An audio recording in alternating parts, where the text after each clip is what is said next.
Shalom, Mashpaka. This lesson is going to be entitled the Star of David, so called. So I guess what I want to do is spark some interest in this direction, to have others out there do some due diligence and research into this Jewish Israelite star that seems to be publicized and screened on T-shirts, and everyone's becoming familiar with it as an identity marker for our faith and tradition, and upholding this icon, or this symbol, if you will. I'm going to draw your attention to the book of Exodus, chapter 20, and verse 3 on down reads, "Thou shalt have no other gods before me. Thou shalt not make unto thee any graven image, or any likeness of anything that is in the heaven above, or that is in the earth beneath, or that is in the water underneath the earth. Thou shalt not bow down thyself to them, nor serve them.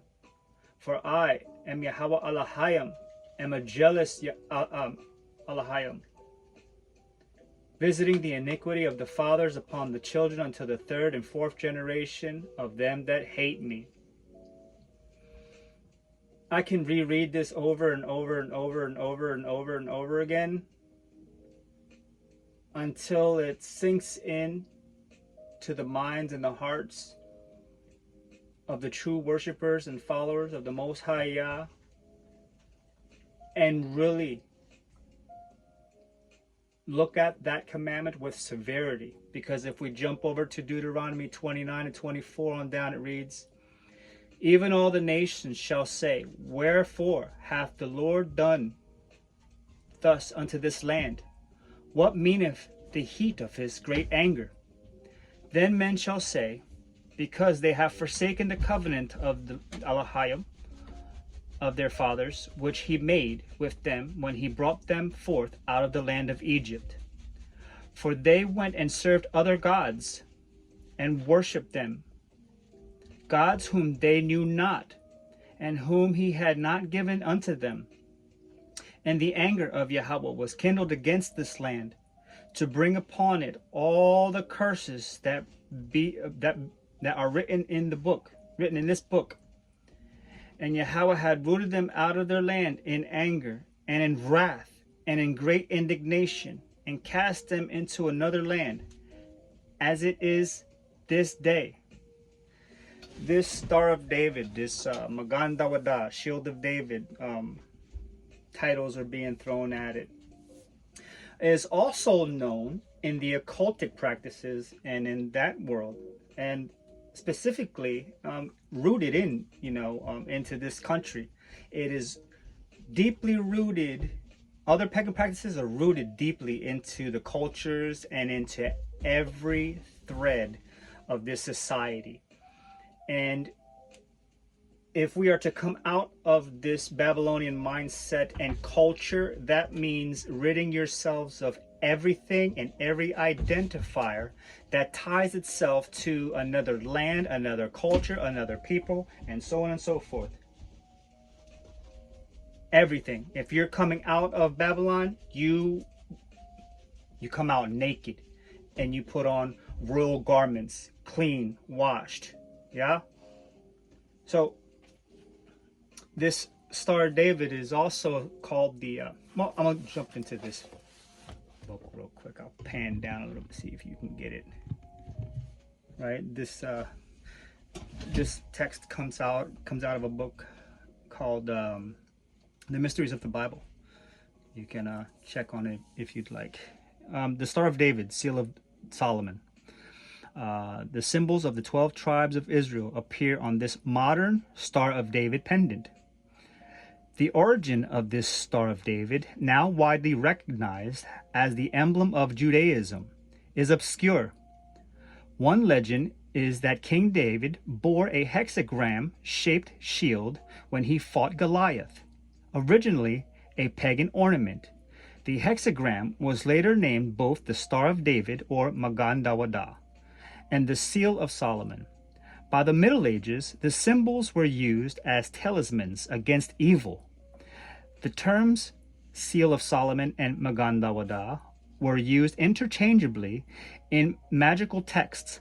By the 19th century, the Star of David had gained ascendancy and appeared in Jewish ritual and on synagogues. The Seal of Solomon often depicted the two interlacing triangles, retained its magical association. One interpretation is that its co-joining light and dark triangles represent the unity of body and soul, which goes into that Leonardo da Vinci depiction of the man with 4 arms in a square and in a circle, the divine unity between science and spirit, which is also an occult practices that stems back from the Renaissance era and in ancient Hindu traditions, and almost leaches into every other occult practices. Finishing on. In 1897, the Star of David was adopted by the Zionist Congress, but it was not until World War II, when the Nazis forced European Jews to wear a yellow star as a badge of shame and ultimately death, that it took on a powerful resonance of triumph over despair in 1948. It was chosen as the central design in the flag of the state of so-called Israel, right? If we look at one of these little leaf notes, the US dollar, right? You know, regular old knockoff money. And we look at this symbol here. Let me see if you can pan in real quick. If you look at your dollar bill, right? Look at the dollar bill. Look above the eagle. And you can make out the so-called Star of David right in there. It's kind of blurry right here, but grab yourself a dollar and check it out. Trace it and you can make it. So we know who makes these things. And we know where they're trying to tie all this stuff into, right? It is also called, that star is also called the Shatkona, a 6-pointed star or hexagram that is a symbol of the divine union of masculine and feminine in Hinduism. And we know that even in Christianity, they try to combine the feminine and masculine energies in their depiction of the so-called Caesar Borgia, right? And now if you look in our culture, on its way down, you see that a lot of this feminine energy is being instilled in men. You know, you got the reverse going on, right? That energy is prevalent, and especially here in modern day Babylon.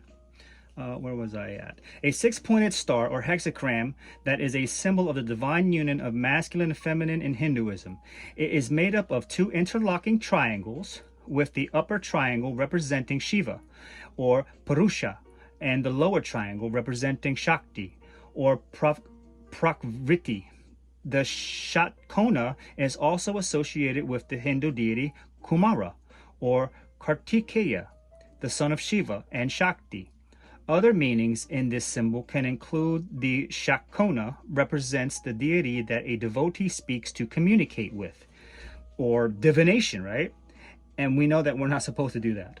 A meditation aid. In Buddhism, the Shatkona is used as a meditation aid to achieve a sense of peace and harmony. A sense of peace, when these other practices have you practice mindfulness and peacefulness, you're essentially leaving your mind blank and leaving it up to the devil to play in it, right?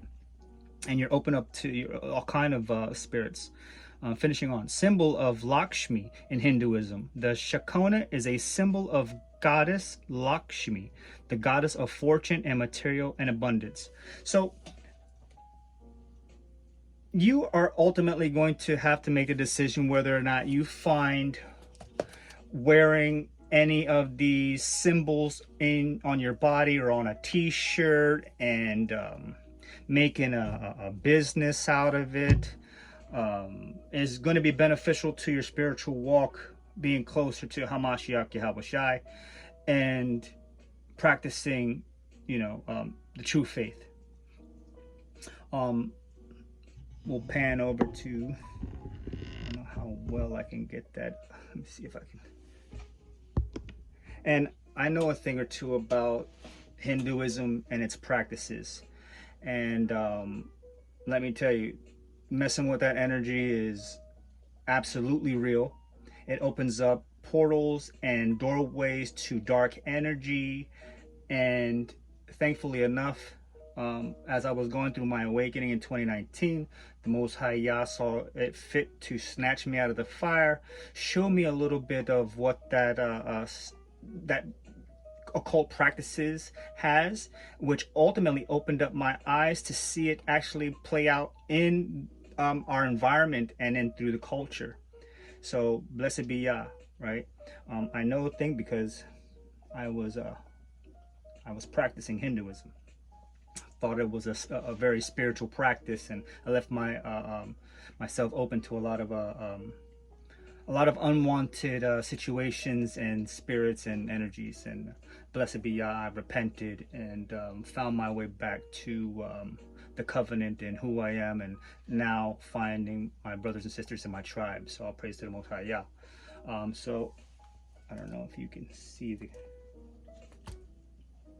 camera, but I'll try to bring it closer.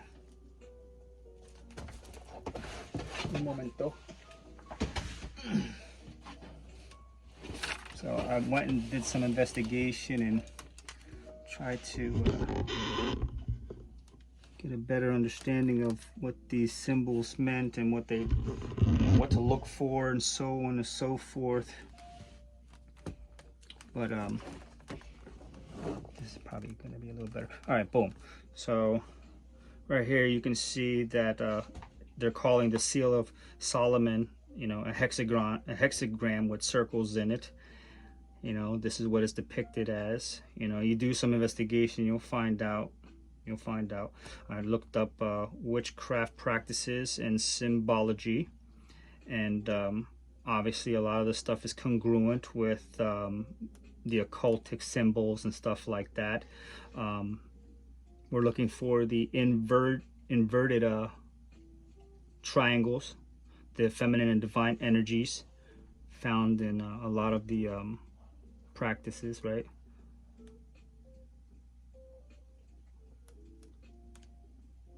This right here looks very close to Shiva's moon crescent above his and hers heads. What else do we have here? This is the chakra Om. Right here you can see the so-called Star of David here, that they're calling it. And there's no substitute. You can't say, this symbol belongs to us and our culture and it was meant for us and so on and so forth. I read the commandment. Go back and reread it. You can dive into the hexagram and the interlocking meaning behind the upwards and downwards triangle. See, it says it right here, the masculine and feminine, water and fire element, and it ties into all these other deities. I'll probably go back and check that stuff out. The Vitruvian Man, the painting or the drawing that Leonardo da Vinci drew up, it has the so-called Star of David in it, which is nothing more than another symbolic meaning of the occult practices of combining spiritual and science together, and that is of the dark arts. For real, for real. Again, the divine and the feminine energy, and that is contrary to the Torah, you know, because we have an order. We have the Most High Yah, we have Hamashiach, we have the man, the woman, and then everything else underneath of us. It's not, you know, a combination of,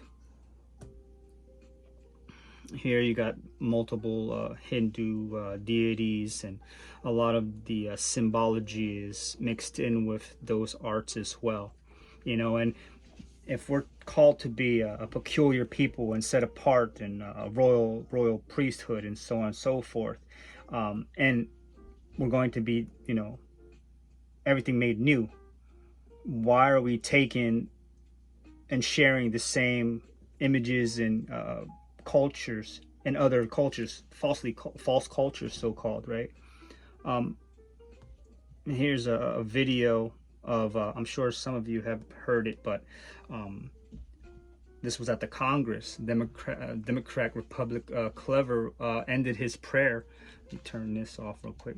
Ended his prayer praying to Brahma, which is the Hindu god, you know, showing you that Hinduism is very much alive and well, and is a substitute practice, which is probably going to have some of our people, if you know, if not a large majority of them, blinded to all this other pagan practices mixed in our belief system, which is why I brought out Exodus 20 and 3 and 4 and 5. Listen to what he has to say. Have a seat. Sit.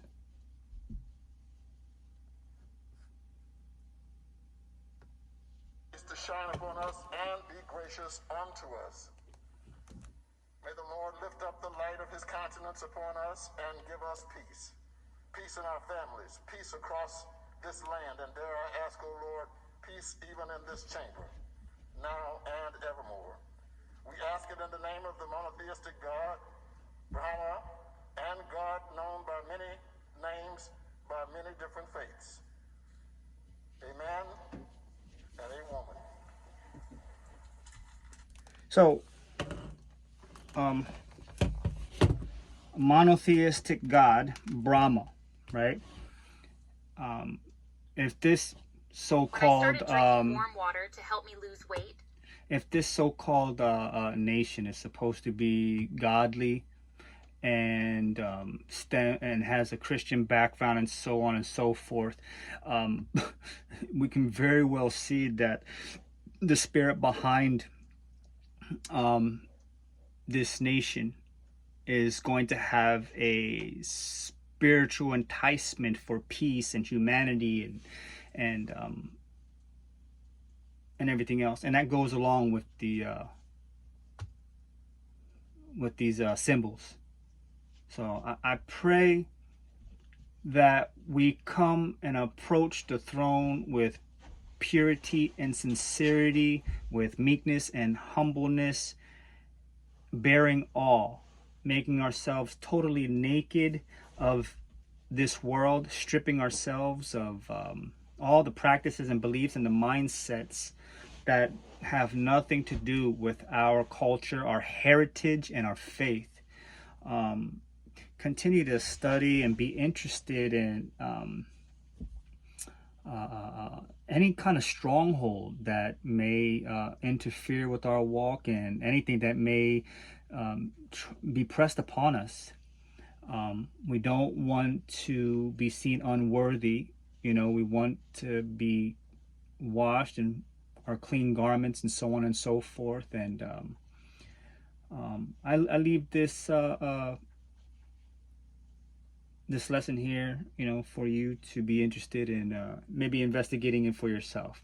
The only reason I felt it on my spirit to bring it forthright, because I myself know about, you know, emblems and symbols and practice and all these practices. You know, I've had the fortunate and unfortunate experience of practicing something that was totally unrelated to the law, statutes, and commandments of the Most High Yah. And to our tribe members, I repent,